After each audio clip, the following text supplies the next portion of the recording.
Gente, vamos falar agora de margem de contribuição, CAC e LTV. Vocês já ouviram falar nisso, né? Sopa de letrinhas. Para que serve cada um deles? E qual que eu deveria ou não deveria usar no meu negócio? E por quê? Gente, hoje em dia tá uma febre de CAC e LTV para todo lado e não necessariamente as pessoas param para de fato perceber o que isso significa, né? Então a gente tem aqui três indicadores que eu vou convidá-los a entender o conceito bem para ver qual deles ou quais deles você gostaria de usar como principal pilar da gestão do seu negócio, formação de preço, análise de ponto de equilíbrio e por aí vai. Vamos lá? Então vamos.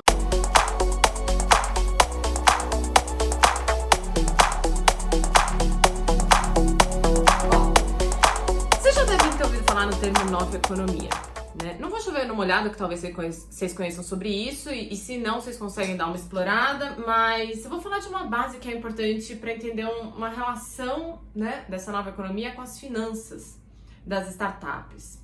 O termo nova economia, em contraste à velha economia, que eu odeio esse nome por sinal, eu prefiro chamar de economia clássica, porque o termo velha economia talvez remete a uma coisa que não seja mais relevante, ou obsoleto, ou não pertinente, o que não é verdade. Então vamos chamar aqui de economia clássica e nova economia. Qual a diferença aqui? A diferença é que você vem de um mundo da economia clássica, que é uma economia baseada na indústria. E você passa para um mundo agora em que você tem uma economia baseada no serviço. E isso tem a ver muito com a evolução de gerações. Inclusive, a primeira vez que eu vi isso foi um amigo querido, Eric Fontenelle, que falou, mas depois eu vi de vários filósofos também. As gerações vão mudando. Então você vem de uma geração anterior, né, algumas por sinal, que começavam a trabalhar muito mais jovens. Chegam lá nos seus 35, 40 anos, já com algum patrimônio acumulado e pensa, poxa, vou realizar aquele meu dream, né, muito parecido às vezes com o American Dream e tal. Vou ter uma casa própria, vou ter um carro, vou constituir família, etc e tal. Então você tem uma economia baseada na indústria, em que as empresas, né, vendiam unidades de coisas. Por exemplo, eu vendo um carro, eu vendo uma casa, eu vendo... Não, você vende uma coisa para alguém. Muito bem. E aí você vem para a nova economia, em que é uma geração totalmente diferente, né, nos últimos anos, que estão entrando no mercado de trabalho muito mais velhos. E na hora que você vê isso acontecer, quer dizer, você chega lá nos seus 35, 40 anos, não necessariamente você já tem todo o patrimônio acumulado para realizar todos aqueles sonhos, porque você está trabalhando há menos tempo, talvez ainda não dê. O que não significa que você não tenha sonhos compatíveis. Talvez eu não consiga comprar um carro, mas eu consigo comprar o direito de usar um carro legal por algum tempo. Aí tem vários aplicativos de mobilidade que você pode imaginar, não é verdade? Talvez eu não consiga comprar uma casa, mas eu consigo comprar o direito de usar uma casa bem legal por um determinado espaço de tempo. Um Airbnb da vida. Por que eu tô falando isso? Porque você percebe que agora as empresas que antes vendiam uma casa, um carro, elas passam a se estruturar ao redor de serviços, de direitos de uso, por exemplo, né? Então você vende agora não a coisa, mas o direito de usar ou de ter uma experiência por determinado momento de tempo. E essa é a lógica de uma economia baseada em serviço, ao invés de uma economia baseada em indústria, que é a lógica da nova economia. Bruna, por que você está falando isso? Eu estou falando isso porque isso afeta totalmente o jeito que você precifica seu negócio, o jeito que você faz as contas no seu business. Como assim? Pelo seguinte, na economia clássica, vamos supor que você ia vender essa caneca aqui. Então você vai vender essa caneca. Você tem um cliente, né? Você vai vender essa caneca, você vende a sua unidade, aí seu cliente entra na loja, compra essa caneca e vai embora. Muito bem. Pode ser que seu cliente volte amanhã e compre outra coisa. Pode ser que não. Mas se ele vier comprar outra coisa, a outra coisa vai ter que ser uma boa venda para você também. E se ele vier toda semana aqui, bom, mas talvez não venha. Então você vai gerenciar seu negócio na unidade. E você vai fazer todas as contas pertinentes ao valor dessa caneca. E essa caneca tem que gerar grana para você, porque a conta tem que fechar. Tudo bem? Isso é uma economia baseada na unidade que você está vendendo. Vamos imaginar agora um outro case, que é a outra ponta, né, da nova economia, que eu vou dar aqui um exemplo super didático, que é o caso do Netflix. Se o Netflix, todos os clientes do Netflix ficassem lá pela unidade que a gente paga uma vez só, se todos os clientes ficassem no Netflix por um mês, a conta não fecha. Conta não fecha. Porque o custo que o Netflix tem para conseguir a gente como cliente não se paga em um mês. Mas tudo bem, porque ninguém fica lá um mês só, né? Você fica um cliente vivo no relacionamento com Netflix por vários meses, até que você deixa de ser. E todo mundo, não todo mundo, mas uma boa parte das pessoas eventualmente deixa de ser e faz parte do modelo. O que importa agora não é a unidade da mensalidade que ele vende. O que importa é um cliente adquirido fica ativo e pagando por X mensalidades. Quanto custa conseguir esse cliente? Esse é o que nós chamamos de CAC, é o custo de aquisição do cliente. E quanto de grana esse cliente, né, de valor, né, agrega para o meu negócio ao longo de todo o seu tempo médio de relacionamento? Então você vai ter que dedicar toda a sua inteligência a entender esse relacionamento de longo prazo que você tem com o seu cliente. Diferente do caso aqui dessa caneca, em que você vai ter que dedicar sua inteligência financeira, eu me refiro, a entender muito bem quanto custa essa caneca para você, com todos os seus gastos de operação, para essa venda ser economicamente atrativa. Veja só, uma coisa que a gente tem que ser muito cuidadoso aqui. Não quer dizer que a empresa que vende essa caneca não está ligando para o cliente adquirido. Claro que ela está. Mas o business está estruturado ao redor da unidade vendida. Então as métricas de finanças que você vai usar, o pacote de finanças tem que estar relacionado a isso. Ao passo que no outro caso, o pacote de finanças tem que estar relacionado com a pegadinha, né? Daquele caso da nova economia, que é o tempo. O tempo é a pegadinha. Você ainda tem uma coisa sendo conquistada, que no caso é um cliente, que te paga por X tempo. Então você entender a dinâmica de tempo, é aí que está o pulo do gato. E você tem que fazer isso com muito cuidado, porque você vai assumir premissas, possivelmente, de que um cliente fica com você por, sei lá, 18 meses, 24 meses. Mas será que é? Porque você vai formar seu preço com base nessas premissas. Se você errar nessa conta, isso pode ser bem perigoso, né? Você pode crescer, crescer, crescer, quando você vê o cliente, você achou que ia ficar 18 meses, ficou 6 meses e você gastou muito mais para conseguir conquistar esse cliente, a conta não fecha. Bom, e por que eu tô falando tudo isso? Pra gente conseguir, né, esmiuçar qual indicador usar em cada circunstância. Então, para um segundo para refletir. O meu negócio, mesmo que seja inovador, existem negócios clássicos baseados na unidade de venda do produto que você vende ou do serviço que você presta, mas na unidade vendida, que são absolutamente inovadores. Absolutamente inovadores. Mas hoje a gente vive uma febre de, né, recurrent revenue, que se fala, né, que a receita recorrente, é tanta febre de receita recorrente que a gente só ouve falar em negócio por assinatura, por exemplo.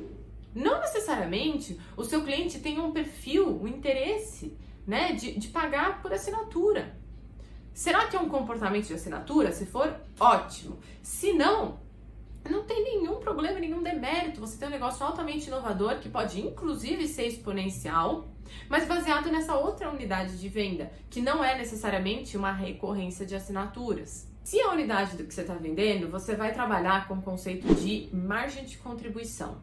O que é a margem de contribuição? A margem de contribuição é o seguinte.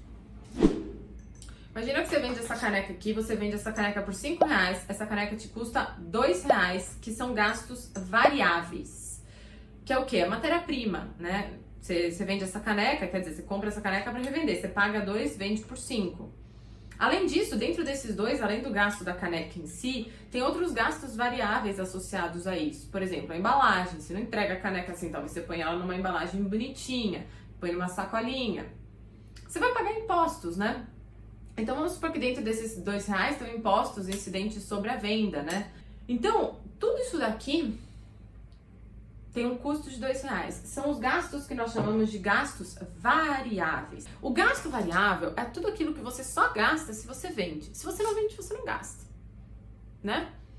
Então vamos supor que você tem esse contexto. R$5 da venda da caneca, R$2 de gastos variáveis, sobram 3. Esses R$3 é o que a gente vai chamar de margem de contribuição.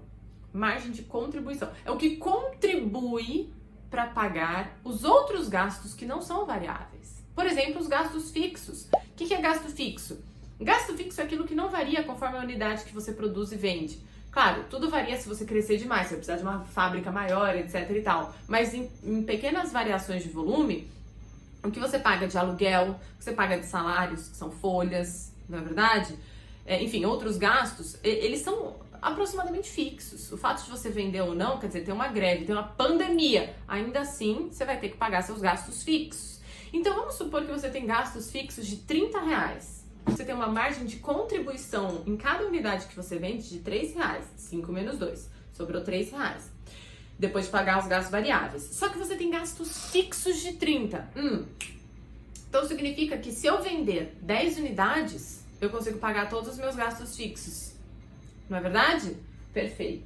Então você descobriu o quê? Ponto de equilíbrio.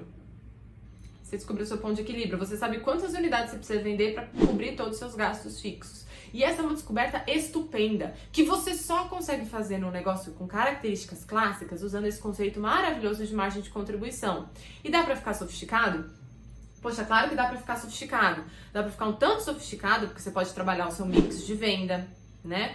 Não necessariamente você vende só uma caneca, você pode ter vários tipos de produtos. Então dá pra você trabalhar um mix. Você pode colocar na brincadeira aí uma estimativa de lucro meta. Pô, eu não quero só pagar meu gasto fixo de R$30, eu também quero ter um lucro, né? Então você pode pôr seu lucro meta como parte dos seus gastos fixos. Então vamos supor, além de eu pagar os gastos fixos de 30, eu vou querer mais R$30 de lucro nesse período. Se cada unidade deixa 3, as primeiras 10 unidades vão pagar o gasto fixo, R$30. As próximas 10 unidades vão me dar lucro. Então, se eu vender 20 unidades, eu pago meus gastos fixos e tenho meu lucro meta. Maravilha. Esse daí é o conceitinho de margem de contribuição. Vou te falar uma coisa. Depois de muitos anos em sala de aula, muitos anos em consultorias, etc e tal, se você tivesse que perguntar assim pra mim, Bruna, fala um conceito de finanças, só um, que todo empreendedor tem que dominar a margem de contribuição, hein? Opa, indicador bom. Porque se você de fato tem um domínio dessa margem de contribuição, você até consegue extrapolar para outras coisas das finanças. Você consegue fazer uma projeção, você vai lá brincar, mas eu vendo tantas unidades, sobra quanto de margem de contribuição e meu gasto fixo. Você brinca com isso. No caso da nova economia, né, desses negócios com mais características de assinatura, por exemplo, a versão da margem de contribuição ela tem que ser adaptada, porque você não tem meio que esse conceito de gasto variável. Qual é o gasto variável comigo que o Netflix tem, por exemplo? É meio irrelevante, tem lá um gasto de armazenagem, de internet, alguma coisa, pode até ter, mas não é muito variável, são gastos mais de natureza fixa que eles vão ter nesse sentido. O mais variável que eles têm é o esforço para conquistar um novo cliente. E isso é o que a gente vai chamar do CAC. Então, como se fosse o gasto variável nesse caso, é o custo de aquisição do cliente. E o que tem dentro desse CAC?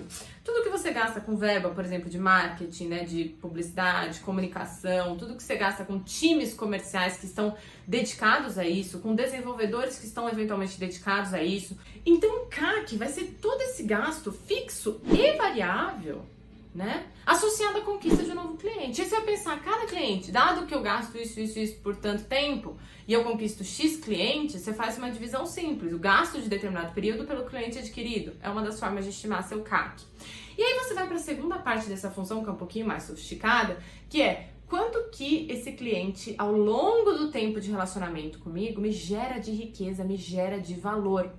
E você vai ter que, para tanto, assumir premissas de quanto tempo ele fica lá com você. Essa é uma premissa importante que se assume na nova economia, associado ao churn, que é a perda de clientes, entre aspas, a morte do relacionamento com o cliente. Menos churn, né? 100% dos seus clientes, menos o percentual que você perde, que é o churn, te dá a retenção de clientes. Quantos clientes você retém ao longo de um determinado período que você está analisando. É importante ter o conceito de cohort. O que é um cohort? É o momento em que um cliente chega até seu negócio. Por quê? Imagina no início do Netflix, quando tava pivotando o negócio pra caramba. Um cliente conquistado no começo do ano não tem a mesma experiência que um cliente conquistado no fim do ano. Porque até lá a experiência já mudou várias vezes no seu business. É um momento em que a vida da empresa tá mudando demais. Então você tem que controlar isso. Até para você saber se as ações tomadas durante o ano têm um impacto positivo em retenção do seu cliente, redução do churn. Então você vai ter que controlar essas métricas por faixa que o cliente entra, que é o chamado cohort que o cliente está entrando para você. Porque o comportamento no longo prazo pode ser distinto para clientes que entram nessas diferentes fases. Tudo bem? Então, nota que nesse modelo de negócio, um controle super ferrenho e cuidadoso e acirrado dos dados é essencial para você ter boas medidas de tomada de decisão. E aí você percebe, o primo próximo da margem de contribuição para o caso da nova economia é o CAC LTV. E você pode calcular um ou outro para qualquer negócio? Claro que pode. Mas escolha um desses combos como seu principal direcionador de tomada de decisão estratégica. E qual? Gente, o que não é o indicador em si que importa, é o seu business que importa. O seu business tem característica mais de unidade de venda? Margem de contribuição. Mais de unidade de cliente adquirido com relacionamento recorrente no longo prazo? CAC LTV. Obrigada pela atenção.